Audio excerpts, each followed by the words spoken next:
ఈయన చేసుకోవాలని ప్రయత్నం చేయడం అనేది కరెక్ట్ కాదని నా అభిప్రాయం. ఓకే, జగదీష్ గారు గుడ్ మార్నింగ్ అండి. గుడ్ మార్నింగ్ ఆశా గారు. గుడ్ మార్నింగ్ అండి. గుడ్ మార్నింగ్ చెప్పండి సార్. మేడం. అధికారంలోకి వచ్చి అంటే ఈనాడు అంటే డైరెక్ట్గా వెళ్ళి ఈనాడు చూసారేమో కానీ రిషికొండ ప్యాలెస్ సంబంధించి కానీ శారదాపీఠానికి ఇచ్చినటువంటి భూములు కానీ ఈరోజు తెలిసినటువంటి అంశం కాదు. రాష్ట్ర అప్పుల విషయం కానీ ప్రతిదీ మీరు ప్రతిపక్షంలో ఉన్నప్పటి నుంచే తెలుసు.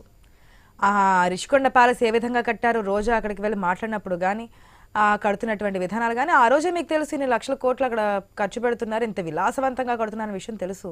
కాకపోతే అప్పుడు ఎవరికి పర్మిషన్ లేదు, వెళ్ళలేదు. కాబట్టి మీరు వెళ్ళిన తర్వాత ఆ గదులేంటి, టబ్స్ ఏంటి, దాని కాస్ట్ ఎంత, ఇవన్నీ కూడా బయట చెప్తున్నారు. తులసిరెడ్డి గారు చెప్పిన విధంగానే ప్రజల్లో ఒక అభిప్రాయం ఉందండి. ఇంకెంతకాలం జరిగింది చెప్తూ ఉంటారు, జరగాల్సిన దాని గురించి ఎక్కడ యాక్షన్ అనేదే మాట్లాడుతున్నారు.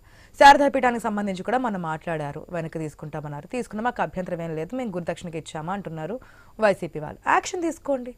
మండలిలో ప్రతి అంశాన్ని చూస్తున్నాం. అంటే సభలో, శాసనసభలో ఒకే పార్టీ కాబట్టి మాట్లాడుకుంటూ వెళ్ళినా మండలిలో మాత్రం ప్రతి అంశానికి సంబంధించి బొత్స సత్యనారాయణ క్లారిటీ ఇస్తున్నారు. మిగిలిన ఎమ్మెల్సీలు కూడా మాట్లాడుతున్నటువంటి సిచ్యువేషన్ మనం చూస్తూ ఉన్నాం. ఏంటి మరి ఎక్కడ జరుగుతోంది, యాక్షన్ ఎందుకు కరువు అవుతుంది? Thank you madam.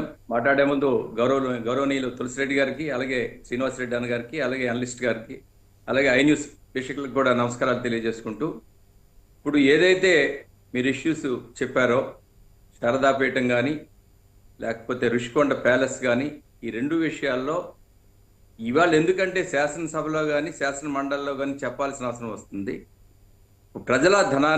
ప్రజాధనాన్ని ప్రభుత్వ ఆస్తుల్ని ఏ విధంగా విమ్స్ అండ్ ఫ్యాన్సీస్ అంటారు, రాజ్యాంగం ప్రకారం నడుచుకుంటామని వీళ్ళందరూ ప్రమాణం చేస్తారు శాసనసభల్లో కానీ చట్టసభల్లో కానీ ఉండేటప్పుడు. అంచేత అల్టిమేట్గా మనం only custodian, we are only the trustees. ప్రభుత్వం ఒక ట్రస్టీ, అంతేగాని మనకు ఒక రైట్ లేదు. మనం ప్రభుత్వ ఆస్తులను కానీ ప్రభుత్వ ధనాన్ని కానీ ఇష్టం వచ్చినట్టు ఖర్చు పెట్టడం, నాకు నచ్చినట్టు ఖర్చు పెట్టడం అన్నది కరెక్ట్ కాదు.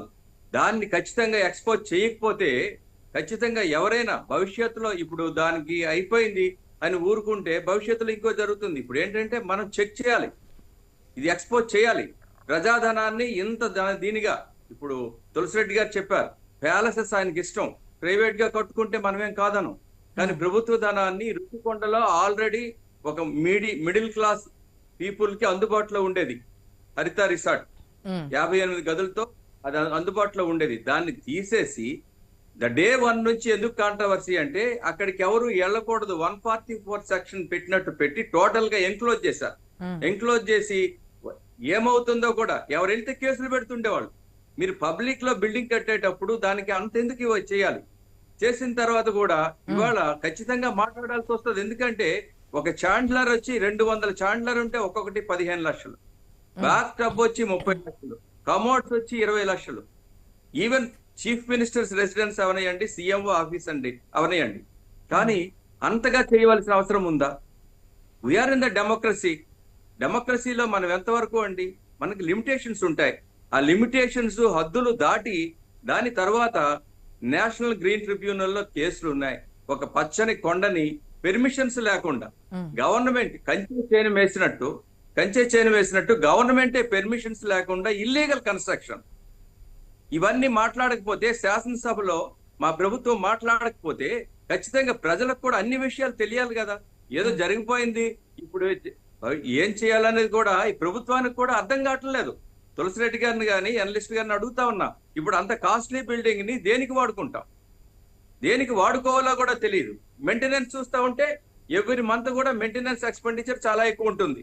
అంచేత రెవెన్యూ జనరేట్ చేయాలా, లేకపోతే గవర్నమెంట్ ఇప్పుడు ఎవరికైనా కూడా, ఈవెన్ మనం యాజ్ ఎ హ్యూమన్ బీయింగ్ గా మనం అంత, ఇప్పుడు ఒకప్పుడు ఎప్పుడో మోనార్కీ ఉండేది, కింగ్డమ్స్ ఉండేది, వాళ్ళు ఆరిస్టోక్రసీ ఉండేది, అదంతా కాదు. బట్ అవన్నీ ప్రభుత్వాలు పడిపోయినాయి, వాళ్ళు దిగొచ్చారు, ఇవాళ రాజులు కూడా దిగొచ్చారు.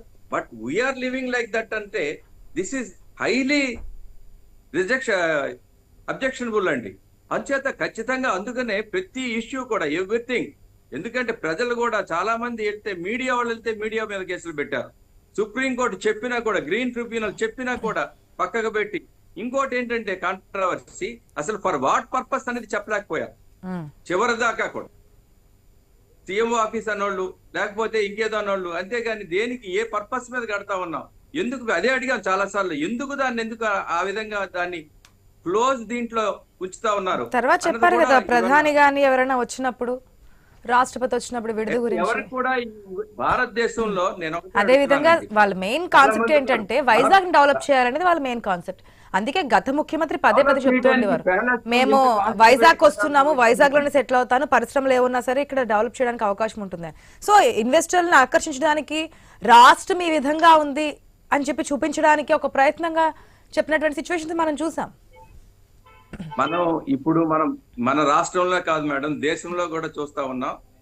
మినిస్టర్స్ గాని, ప్రైమ్ మినిస్టర్స్ గాని ఎప్పుడు కూడా హంబుల్ లివింగ్ ఉండాలి, మోడరేట్ గా ఉన్నప్పుడే. మనం ఏదో నార్త్ కొరియా కిమ్ లాగో, లేకపోతే ఇంకెక్కడో ఫ్రెంచ్ రెవల్యూషన్ లో మేరీ యాంటోనటీ ఉండేది, ఆ నెపోలియన్ వైఫ్, ఆవిడకేమో చాలా ప్యాలెస్లు, ఒక 20,000 పేర్స్ ఆఫ్ చెప్పల్స్, ఇవన్నీ కూడా చూసాం. But they have crumbled like anything. ఇవాళ మనం ప్రజల మధ్యలో ఉండాల్సిన అవసరం ఉండి, ప్రజల మధ్యలో ఉండాల్సిన మోడల్ గా ఉండాలండి. చీఫ్ మినిస్టర్ అన్నా కూడా, ఎవరైనా కూడా ఈ షుడ్ బి మోడల్. కానీ ఈ మోడల్ గా ఉండడం అన్నది ఇవాళ ఎవరు కూడా డైజెస్ట్ చేసుకోలేని పరిస్థితి ఉంది. అంచేత వీఆర్ ఎక్స్పోజింగ్. ఏంటి శారదా పీఠాన్ని మరి భూములు వెనక్కి తీసుకోబోతున్నారా? తీసుకున్నారు ఆల్రెడీ జరిగిపోయింది కదా అది కూడాను, పూర్తి స్థాయిలో జరిగిపోయింది. ఎందుకంటే వాళ్ళకి ఏ అభ్యంతరం కూడా లేదని చెప్తున్నారు కాబట్టి, తీసేసుకున్నారు కాబట్టి దాని గురించి నో ఇష్యూ. ఆనాడు గిఫ్ట్ కింద ఇచ్చారు. ఓకే, అవునండి.